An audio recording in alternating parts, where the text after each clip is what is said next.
Questões de Família, com José Eduardo Coelho Dias.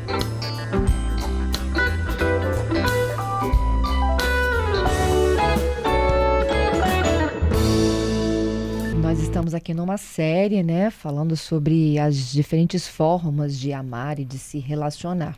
Hoje o nosso assunto em destaque são as relações paralelas e o poliafeto. É uma missão para o nosso comentarista José Eduardo Coelho Dias. Bom dia, Zedu.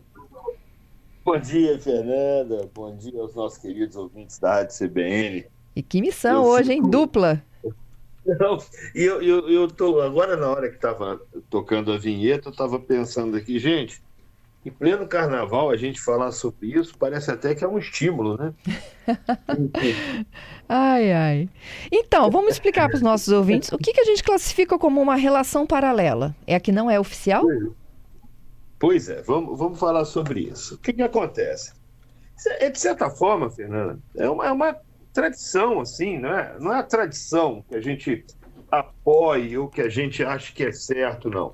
Mas a verdade é que acontece. Existem muitos casos que sempre existiram, casos de pessoas que têm mais do que uma família. Tem famílias paralelas. Aí você pode dizer, Zé Du, mas que horror, isso é uma coisa da modernidade, isso é uma coisa contemporânea. Não, Fernanda, não. Se a gente lembrar bem, a gente vai lembrar até de uma novela que passava há muito tempo, que tinha a história do seu Quequé, que era vivido pelo Ney Latorraca, que ele viajava de trem pelo Brasil afora e tinha mais do que uma família, né? Uhum. A gente vai lembrar das frases do tipo que marinheiro tem uma família em cada porto, né? E fato é que, embora a gente não aprove, a gente não apoie esse tipo de situação, existe.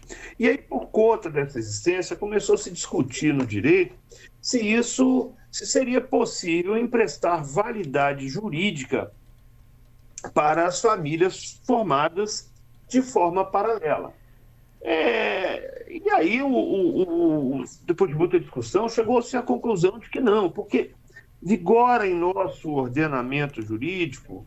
E quando eu falo de ordenamento jurídico, eu não estou falando só de lei, eu estou falando dos princípios, das bases da própria lei.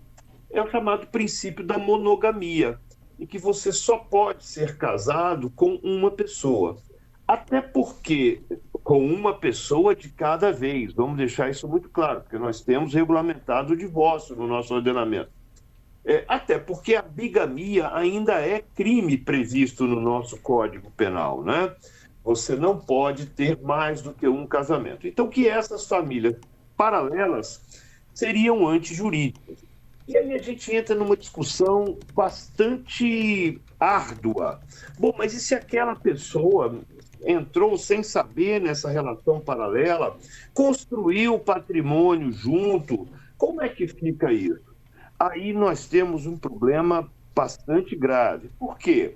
Porque vamos imaginar, por exemplo, que uma das pessoas envolvidas nessa relação paralela seja casada com uma outra pessoa pelo regime da comunhão universal de bens ou qualquer regime comunitário de bens.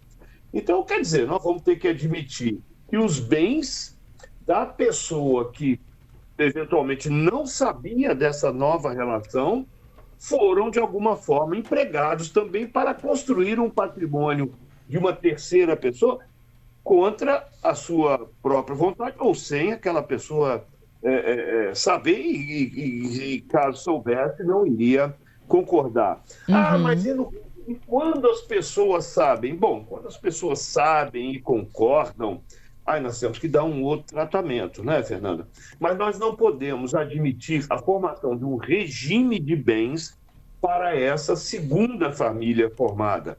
E aí entra sempre um outro problema, descobrir qual foi a primeira, qual foi a segunda. Mas porque a primeira não estava registrada no papel e com a segunda se casou formalmente. Olha, nós temos também no nosso ordenamento jurídico o regime o instituto, né, da união estável, que é reconhecida como família.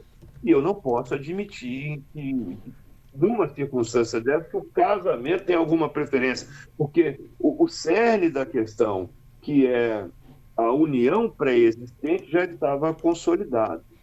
Então, são muitas questões, sabe, Fernando, que envolvem isso. E aí nós operadores do direito, temos que ter sempre muita delicadeza para lidar. Porque uma vez que a situação existe, nós temos que dar o tratamento jurídico adequado para aquela situação e evitar que as pessoas tomem algum tipo de prejuízo ou que respondam por atos que não deram causa. Então, cada caso tem que ser analisado com bastante cuidado. Mas, como regra, essas famílias paralelas não são bem-vindas no nosso ordenamento, não são bem vistas no nosso ordenamento jurídico, embora exista parte forte da doutrina que venha defendendo a regularização, a regulamentação desse tipo de união. Só fiquei na dúvida. Então, se existirem duas relações, a que se beneficia é a primeira. Pois é. Nem sempre nós vamos poder afirmar isso com toda convicção e certeza. Porque, como eu estava dizendo, é uma situação... Cada caso é um caso complexo que precisa ser analisado. Agora, como regra, uma vez que a lei proíbe a bigamia, criminaliza a bigamia, nós só vamos ter a bigamia a partir do segundo, né? Então, que o primeiro seria revestido de mais juridicidade do que o segundo. Então, assim... Mas, você pode dar uma certeza disso? Não, nesse campo ninguém pode dar certeza de nada. Quem tiver convicção precisa estudar um pouco mais, porque são temas realmente complexos e de difícil solução. Mas a regra é: uma pessoa só se casa com uma pessoa de cada vez. Seja homem com homem, mulher com mulher ou homem com mulher, não faz diferença para o casamento. Mas uma de cada vez, tá?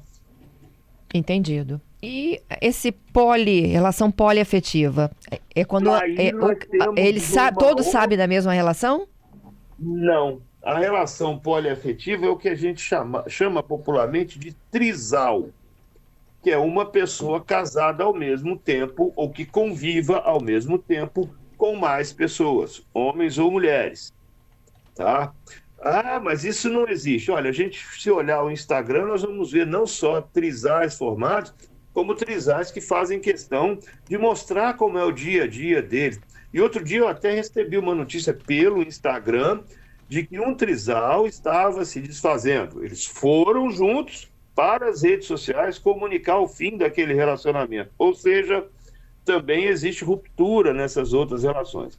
O poliafeto também não é bem recebido pelo nosso direito, com basicamente o mesmo suporte, né? com o mesmo arcabouço das uniões paralelas, porque nós temos o nosso ordenamento, na nossa cultura, na nossa formação cultural, a regra é a monogamia e não a poligamia. Poli no sentido de muitos, né? Então nós temos uma pessoa de cada vez nas suas relações. Também não vemos com juridicidade.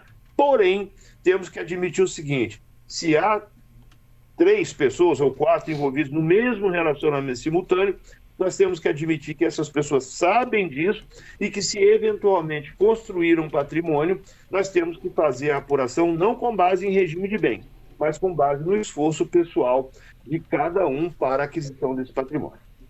É isso. Está explicado. E os cartórios estão proibidos de regulamentar, de registrar as duas modalidades que a gente falou aqui hoje, tá, Fernando? Isso, e que essas discussões todas vão parar na justiça, né, Zedu? Vão parar na justiça e são sempre muito complexas. Obrigada, viu? Até segunda que vem, hein? Estaremos aqui, se Deus quiser.